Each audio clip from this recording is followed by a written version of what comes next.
স্বাগতম পক্ষে আপনাদের সাথে আছি আমি ইশরাত জাহান উর্মি। নারীর অধিকারের সংগ্রাম আর নিরন্তর মর্যাদা প্রতিষ্ঠার বিভিন্ন দিক নিয়ে কথা বলি এই অনুষ্ঠানে। নারীর সাফল্য ব্যর্থতা, এই সমাজে নারীর এগিয়ে যাওয়ার প্রতিবন্ধকতার ধরন আর সেই প্রতিবন্ধকতা পেরিয়ে সমতার লক্ষ্যে নারীর অপ্রতিরোধে এগিয়ে যাওয়ার প্রচেষ্টাকে তুলে ধরি আমরা। নারীবাদ আর নারী অধিকার এই সমাজে এবং পুরো বিশ্বেই কী চেহারায় আছে অন্য পক্ষ তা খুঁজে দেখে। ঈদ উৎসব কড়া নাড়ছে দরজায়। যে কোনো উৎসব পার্বণে নারীর কাজের চাপ বেড়ে যায় কয়েক গুণ। বাইরে কাজ করা নারীটির কোনো ছুটি মেলে না, কারণ তখন শুরু হয় ঘরের ডিউটি।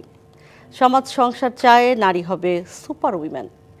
প্রশংসার ছলে বলা এই উপাধি নারীর জন্য কি আরও চাপের কারণ নয়? আজ অন্য পক্ষে আলোচনা করব সুপার উইম্যান প্রশংসা না প্রত্যাশা এই বিষয়ে। সাথে আছেন ইউওয়াই সিস্টেমসের লিমিটেডের ব্যবস্থাপনা পরিচালক উদ্যোক্তা ফারহানা এ রহমান এবং আছেন লেখক ও উন্নয়ন কর্মী কিজি তাহনিন। দুজনকেই স্বাগত জানাই।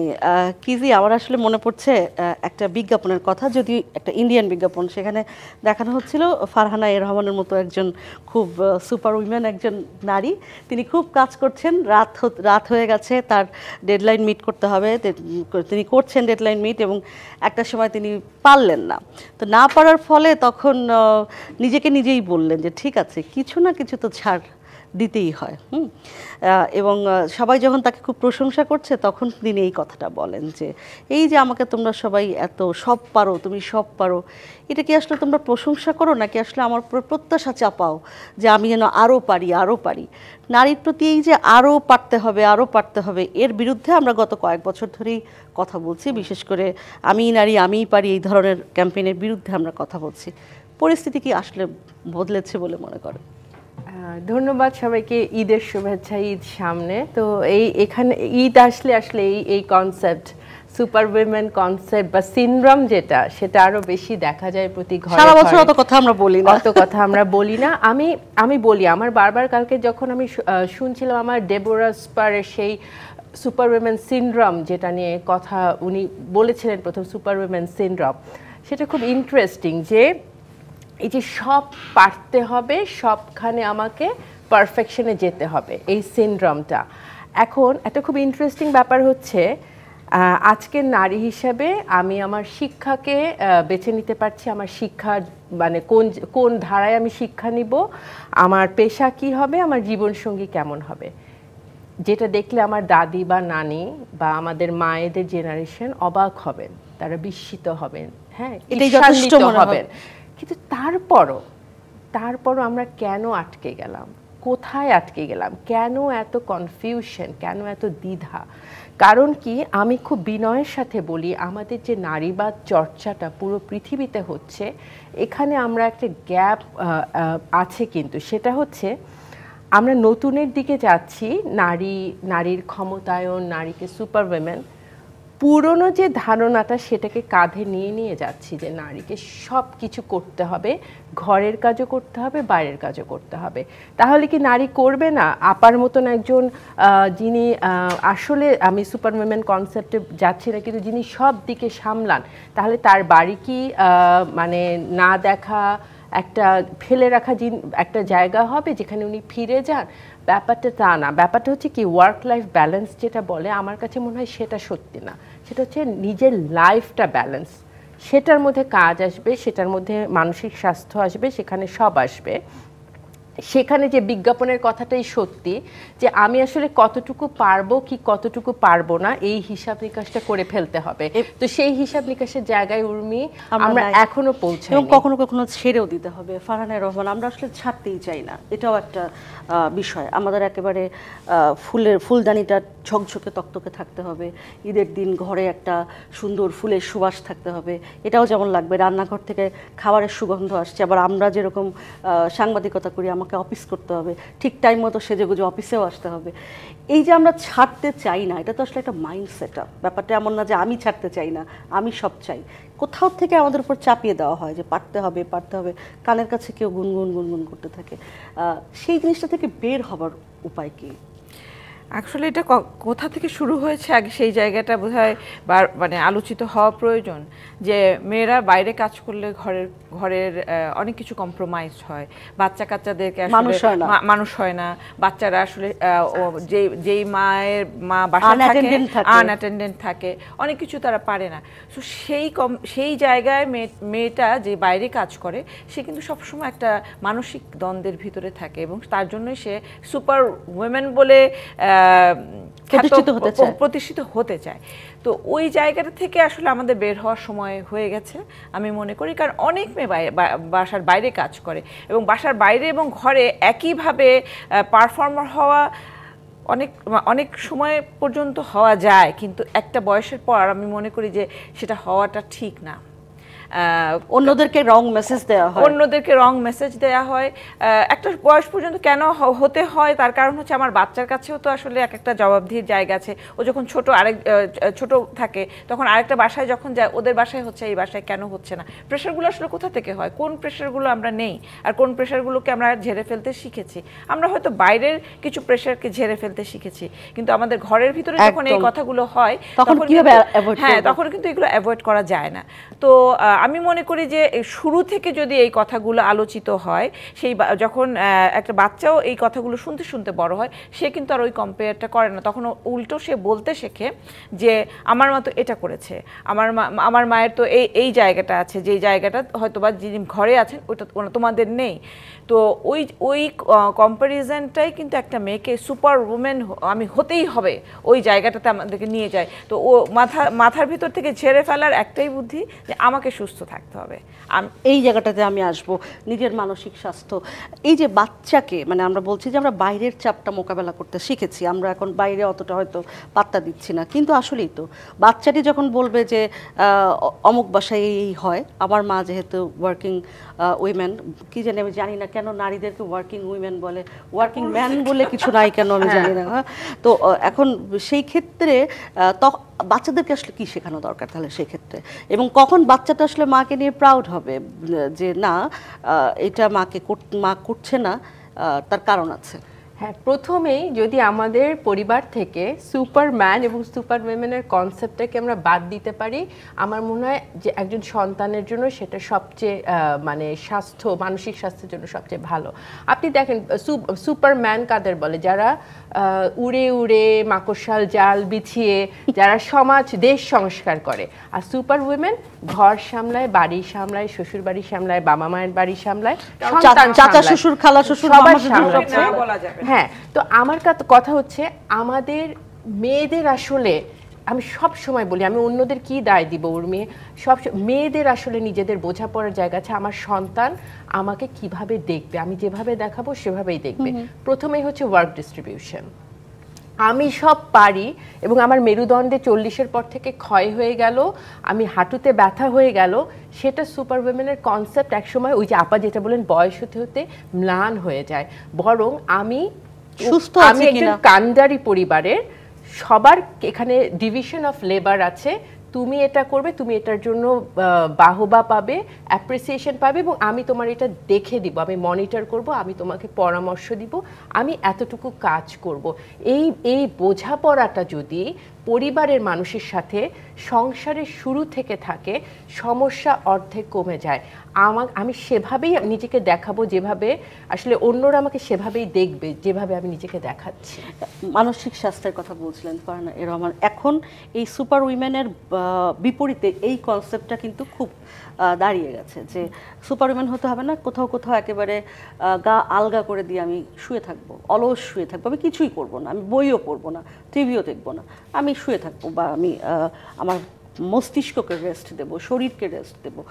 এটা হয়তো একটা বয়সের পরে হয়, কিন্তু এই বিষয়টি আসলে যেটি বলছিলেন কিজি, যে ফ্যামিলি থেকে শেখানো একেবারে, এবং সবাই মিলে যে কাজ করতে হয়, একার কারোর দায়িত্ব না, সেই বিষয়টা আসলে শেখানো কতটা জরুরি। আমি যেটা উনি বলছিলেন সেটা সেই জায়গা থেকে একটু শুরু করি। এই ডিস্ট্রিবিউশন কিন্তু আমি আমার ব্যক্তিগত জীবনে করেছি। বাইরে থেকে কি শুনতে হয়, উনি তো আসলে নিজে কিছু করেন না, উনি তো বাসায় ঢুকেই সব কিছু ডিস্ট্রিবিউট করে দিয়েছেন, এই করে রাখেন। কিন্তু এটাও যে একটা স্কিল, এটাও যে করতে পারাটা সবাই পারে না, এটাও যে সবাই পারে না, এই জায়গাটাতে ফোকাস করতে হবে। হ্যাঁ, যেহেতু করিয়ে নেওয়াটাও কিন্তু একটা স্কিল, এটা কিন্তু সবাই পারে না। সবার মাথার মধ্যে তোমার হাতের ক্ষীরটাই খুব মজা হয়, তোমাকেই রান্না করতে হবে, একই তো রেসিপি ভাই, আর একজনকে দিয়ে আমি যদি ওই পারফেকশন বা ওটা থেকেও ভালো জায়গায় যেতে পারি, সমস্যাটা কোথায়? তো ওই জায়গাগুলো, এবং এই জায়গাগুলোতে মেয়েদের কন্ট্রিবিউশন কিন্তু অনেক বেশি থাকে, মেয়েরাই কিন্তু এই কথাগুলো বলে। তার জন্য আমার কাছে মনে হয় যে আমাদের নারী সমাজকে আরো বেশি এগিয়ে নিয়ে যাওয়ার জন্য এই জায়গাগুলোতে তাদের চোখটা খুলে দিতে হবে। কারণ এই কথাগুলো বলে বলে পুরুষতান্ত্রিক সমাজে পুরুষরা যেমন কাজগুলো করিয়ে নিচ্ছে, সঙ্গে কিন্তু এখানে অনেক মেয়ে আছে যিনি বুঝতেই পারছেন না উনি আসলে কি বলছেন, আরেকজন সম্পর্কে বলছেন, একেবারে ওই জায়গাগুলো। আর মানসিক স্বাস্থ্য, আমাকে যে সুস্থ থাকতে হবে এই বিষয়টাও প্রচুর প্রচারণা আসতে হবে। হ্যাঁ, একটা লেভেল পর্যন্ত এসছে, অনেকেই এখন চিন্তা ভাবনা করছে মানসিক স্বাস্থ্য নিয়ে, এখন অনেক কথা হচ্ছে। 20 বছর আগে কিন্তু মানসিক স্বাস্থ্য নিয়ে এত কথা হতো না। তো মানুষ এখন, মেয়েরা এখন নিজেকে সুন্দর করে রাখতে চায়, নিজের জন্য কিছু সময় বের করতে চায়। এবং আমি তো এখন আসলে অনেক সময় অনেকের উত্তর শুনে প্রাউড ফিল করি, যে বলে যে ঈদের সময় আমি ঘুমাবো, পৃথিবীতে কি করবেন। আমি একটা বিরতি থেকে ফিরে এসে এই ঈদের সময় ঘুমাবো, এই যে এটা খুবই একটা ইন্টারেস্টিং একটা মানে বিষয়, এটা নিয়ে কথা বলবো কিজি এবং ফারহানা রহমান।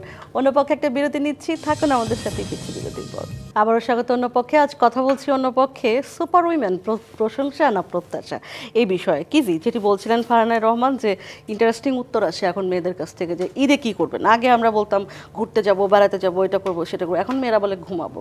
হ্যাঁ, এই যে নিজেকে এলিয়ে দেওয়ার একটা বিষয় আসলে মেয়েদের মধ্যে কাজ করছে, তারা বুঝতে পারছে যে এই প্রেশার নেওয়া আসলে কোনো স্বাভাবিক মানুষের পক্ষে সম্ভব নয়, এবং কখনো কখনো এটা একটা মানে পুঁজিবাদী সোসাইটির একটা টোপও বটে, যে তোমাদেরকে সব করতে হবে।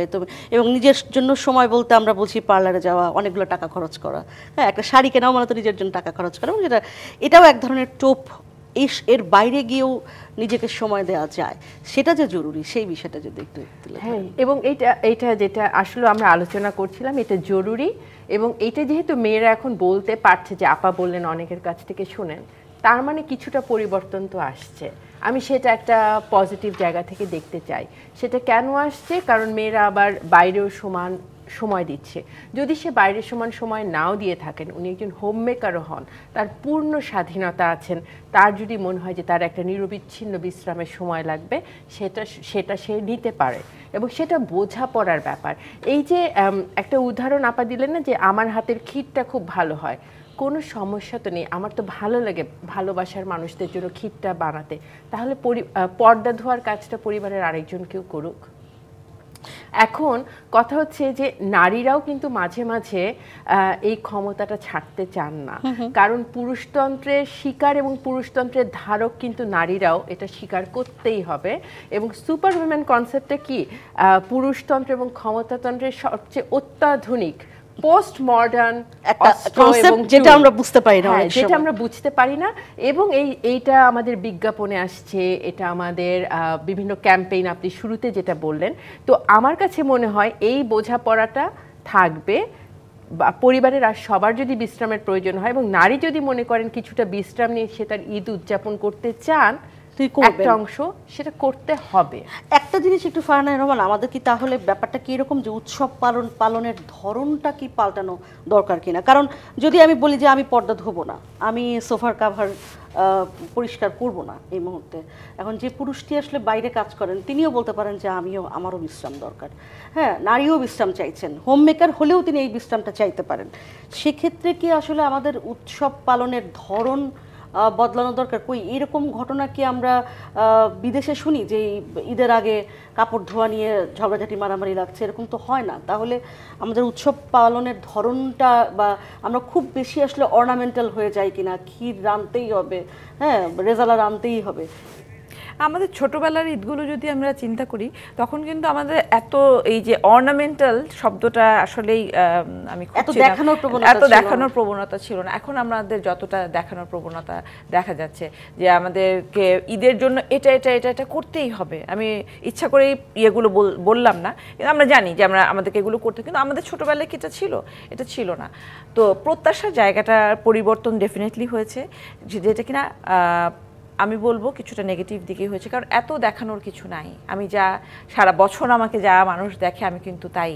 তো আমার আত্মীয় স্বজন বন্ধু বান্ধবকে আমি হয়তো একটু ভালো জিনিস অফার করতে চাই, সেটা আমার শখ হবে, আমি আনন্দের সাথে করতে চাই, এটা যেন আমার উপর প্রেশার না হয়। আমি যদি আড্ডাও দিতে চাই বন্ধুদের সাথে, সেটা যেন প্রেশার না হয়। আমি এক কাপ কফি বা এক কাপ চা দিয়েও কিন্তু আপ্যায়ন করতে পারি, তার সাথে হয়তো অন্য সময় বিস্কিট দিতাম, সেই জায়গায় আমার হাতে বানানো কিছু হয়তো বাসায় আসতে পারে, সেইটুকু কিন্তু আমি আনন্দের সাথে করতে চাই।